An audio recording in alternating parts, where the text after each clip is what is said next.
So these are quite important. Let's see them carefully. Let's read them. 194H. Remember, this is house. Why? Because commission and brokerage are given while you're searching for the house, correct? So that will be 194H, commission and brokerage, which is 5% if it is greater than 15,000. This 15,000 limit we have seen from past three, right? Past three cases. So one is 194D, that insurance commission, which is again 15,000 here. Then we have 194G, TDS on commission on sale of lottery ticket, which is also greater than 15,000 per annum. Then 194H, which is commission and brokerage, 5%, that limit is also 15,000. Okay, so that is GH and D. DGH. Next, 194I. I've written something in Kannada, it's called I money, because if it is a well furnished house, then you will have plant and machinery like mixie grinder, everything. Then you'll have land and building, so that land and building will be there. Then furniture, that's how I've remembered it, so you also can remember that in the same way. So this is I money, I've remembered it as. So 194I, the TDS on rent. TDS on rent of what? Plant and machinery, land and building. So plant and machinery is 2%, land and building is 10%. Plant and machinery is 2%, land and building is 10%, for furniture also 10%. So the limit is greater than 2,40,000. So per month it is 20,000. So if it is greater than 20,000 per month, then you have to pay TDS on that.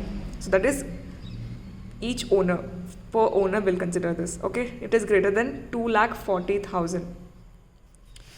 Then, so this is other than Mohanlal. So for Mohanlal, this is not applicable. Okay, Mohanlal is somebody who has got that greater than 1 crore and greater than 50 lakhs, correct? So for that person, this is not applicable. It is purely for business.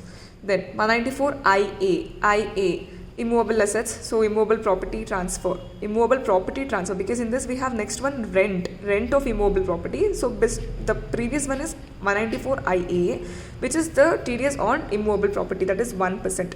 Guys, how will you remember this 1%? Because TDS immovable property will be in lakhs and crores, correct? So 1% of that will be only some big amount. That's why it is 1%. Okay, remember that. That's why it is immovable property transfer. It is 1%. Rent maybe it will be like 50,000, 1 lakh or something.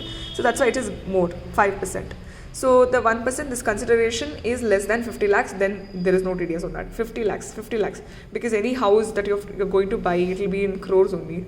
So if it is 50 lakhs and all, then it is small amount. Why will they charge on that? So that's why it is less than 50 lakhs, no TDS on that. Then immovable property, this is done. Then we have rent. So I've written something in Kannada again here. Badige. Badige in Kannada means rent. Okay. So immovable property rent is 5%. So if you are paying any rent of immobile property, then TDS of 5% should be deducted only if the rent is greater than 50,000 per month. That means you're a big person who can afford such big house. So it is greater than 50,000 per month. Then, so it is TDS deduction on the last month credit or cash payment, whichever is earlier. On that you will deduct a TDS of 5%. What is it? TDS deduction on last month credit or cash payment, whichever is earlier. On that you will deduct 5%.